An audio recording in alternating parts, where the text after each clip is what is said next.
পবিত্র নগরীতে মিছিল চলে, তখন কিছু দুষ্কৃতিকারী আমাদের সিলেটের পরিবেশকে নষ্ট করার চেষ্টা করেছিল।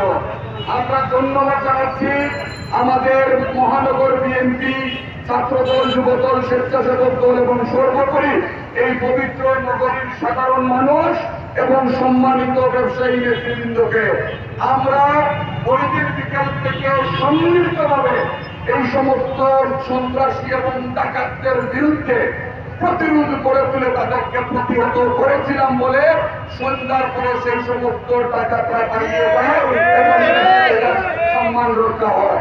আমরা খোঁজ পেয়েছি তারা ডাকাতি করে এই সমস্ত সম্পদ লুটপাট করে দুষ্কর্মের উপর চাপিয়ে দেওয়ার ষড়যন্ত্র করেছিল। তাদের সেই ষড়যন্ত্র ব্যর্থ করে দিয়েছেন সিলেটের ব্যবসায়ী। বক্তব্য কিছুই নাই। অনেকে বলেন যে আমাদের এই মানববন্ধনে কি লাভ হচ্ছে। আপনাদেরকে একটা তথ্য দিই, যে তথ্য কিছুটা হলেও আমাদের মনকে শান্ত করবে।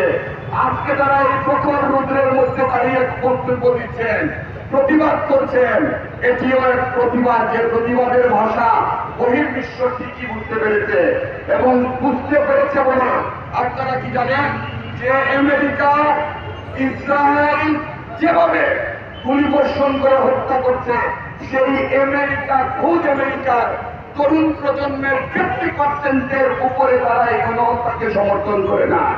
এটি সম্ভব হয়েছে বহির্বিশ্বে মুসলমানদের এই প্রতিবাদ এবং বিক্ষোভের কারণে। সুতরাং আমরা আমাদের ইমানি দায়িত্ব থেকে আমরা আমাদের প্রতিবাদ এবং বিক্ষোভ চালিয়ে যাব। আমরা মুসলমান হিসাবে, মুমিন হিসাবে এটি আমাদের ইমানি দায়িত্ব এবং আমরা আমাদের এই প্রতিবাদ অব্যাহত রাখবো ইনশাআল্লাহ। আমাদের প্রতিবাদটা হলো ইসরায়েলি আগ্রাসনের বিরুদ্ধে প্রতিবাদ। এটা শান্তিপূর্ণ প্রতিবাদ ছিল। গত পরশু দিন যে প্রতিবাদটা হয়েছিল এটা অত্যন্ত শান্তিপূর্ণ প্রতিবাদ হয়েছিল, কিন্তু কেন জানি না হঠাৎ করে কিছু দুষ্কৃতিকারীরা ঢুকে আমাদের ব্যবসা প্রতিষ্ঠানে লুট করা শুরু করলো। এটা আমরা তীব্র নিন্দা এবং প্রতিবাদ জানাচ্ছি।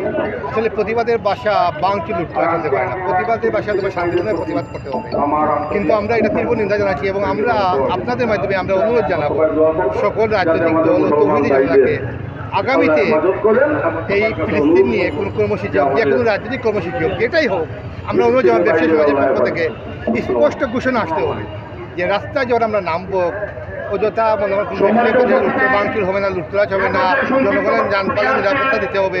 এই ব্যাপারে স্পষ্ট ঘোষণা দিতে হবে, কারণ এই প্রতিবাদের নামে দেখা যাচ্ছে কিছু নৈরাজ্যকর পরিস্থিতি তৈরি হচ্ছে, জাতীয় বিশৃঙ্খলা হচ্ছে।